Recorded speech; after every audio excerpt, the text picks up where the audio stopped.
Assalamualaikum warahmatullahi wabarakatuh. Ada peribahasa bilang bahwa Anda tidak punya kesempatan kedua untuk membuat kesan pertama. Seringkali kesan pertama ini datang dari kata-kata. Inilah topik pembahasan saya pada hari ini. Selamat pagi, saya Eni Puspitarini dari Prodi Manajemen 2021 dengan NIM 3040210090 dari kelas Sistem Information System and Business Intelligence MJ5B. Salam kenal teman-teman semua. Di sini saya akan memaparkan PowerPoint untuk memenuhi tugas individu dengan judul Keputusan Strategik Penentuan Lokasi Pabrik Baru PT Coca-Cola Bottling Company Indonesia.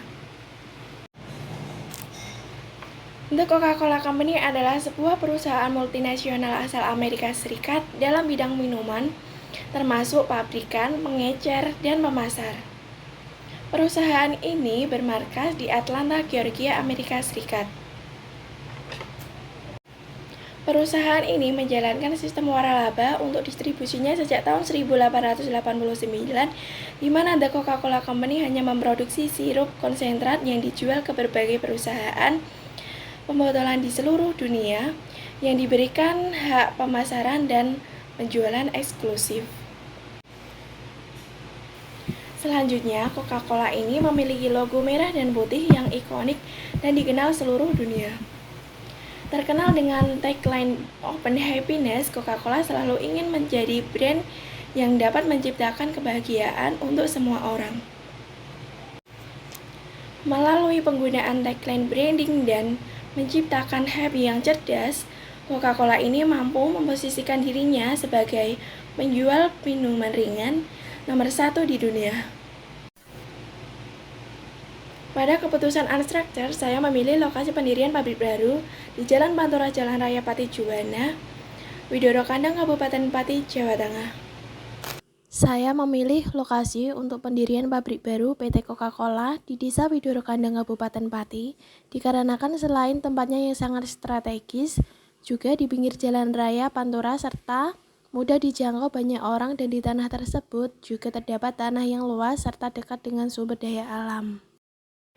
Pada slide selanjutnya yaitu membahas tentang alasan menentukan pendirian pabrik baru. Yang pertama, PT Coca-Cola Bottling Company Indonesia ingin meningkatkan penjualan sebesar 10%. Maka dari itu diperlukannya pendirian pabrik baru untuk mencapai tujuannya tersebut. Pada alasan yang kedua, yaitu adanya permintaan yang terus meningkat atau kelebihan permintaan dan keterbatasan stok terhadap produk Coca-Cola dapat mendorong keputusan untuk meningkatkan kapasitas produksi. Pada slide yang ketiga, yaitu untuk menambah devisa negara melalui bentuk pajak dan bea cukai khususnya untuk daerah Jawa Tengah.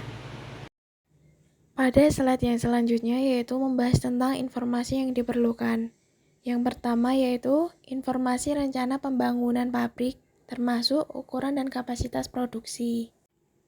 Informasi kedua yang diperlukan yaitu harga tanah di pinggir jalan raya Pati Juwana, Widoro Kandang, Kecamatan Pati, Kabupaten Pati, Jawa Tengah, di mana tanah tersebut termasuk tanah pertanian.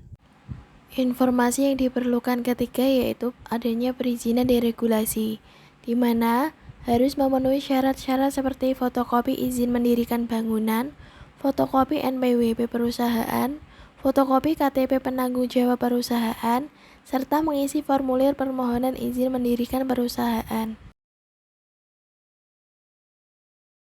Informasi yang keempat yaitu harus mencari prospek atau peluang untuk menemukan sesuatu yang potensial dengan cara melalui riset pasar.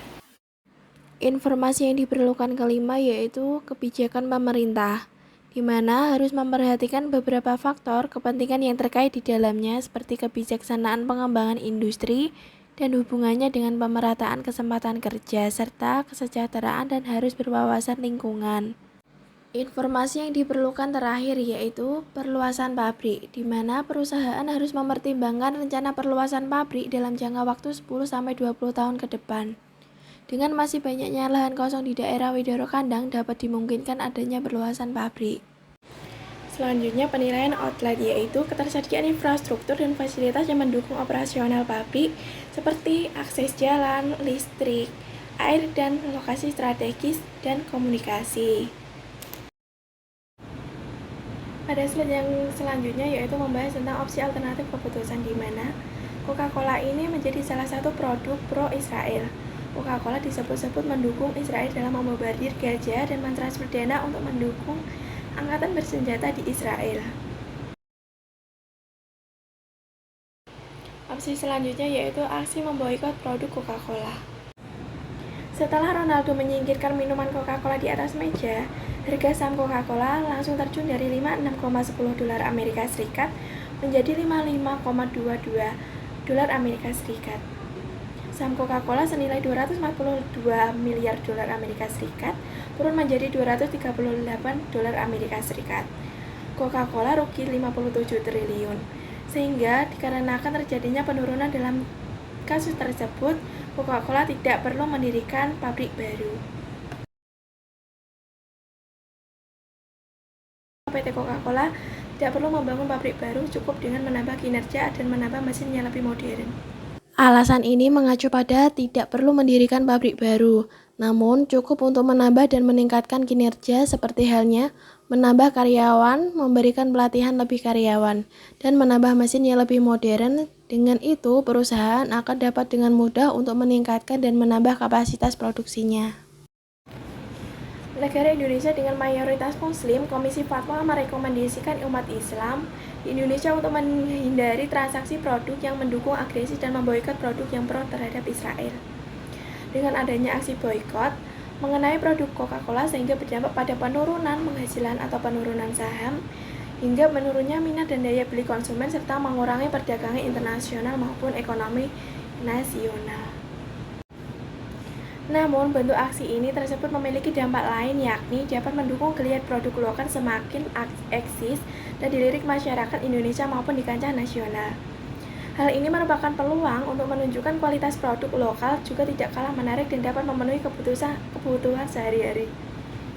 Untuk mengantisipasi penurunan penjualan Coca-Cola di Indonesia dan negara muslim lainnya, maka PT Coca-Cola tidak perlu membangun pabrik baru, cukup dengan menambah kinerja dan menambah mesin yang lebih modern. Pada slide ini membahas tentang divisi. Terdapat dua opsi, yaitu terlibat atau tidak harus terlibat, di mana produksi, marketing, sumber daya manusia, keuangan, ICT, dan umum ini termasuk kategori opsi terlibat. Pada slide yang terakhir ini membahas tentang kesimpulan di mana The Coca-Cola Company dapat mendirikan pabrik baru di daerah perbatasan Pati, Juwana dengan mempertimbangkan lokasi yang strategis, ketersediaan fasilitas, dan dampak lingkungan yang minimal. Namun, dikarenakan terjadinya masalah tentang Ronaldo dan aksi memboikot produk pro-Israel yang mengakibatkan penurunan penjualan dan berdampak pada penurunan produksi. Apabila mendirikan perusahaan baru, pasti halnya akan membutuhkan dana yang cukup besar. Dengan adanya aksi boikot dan berakibat pada penurunan saham, maka perusahaan tidak perlu untuk mendirikan perusahaan baru. Cukup dengan menambah kinerja dan menambah mesin yang lebih modern untuk menambah kapasitas produksi produk Coca-Cola. Maka perlu dipertimbangkan apakah perlu membangun pabrik baru atau tidak. Terima kasih, thanks for coming.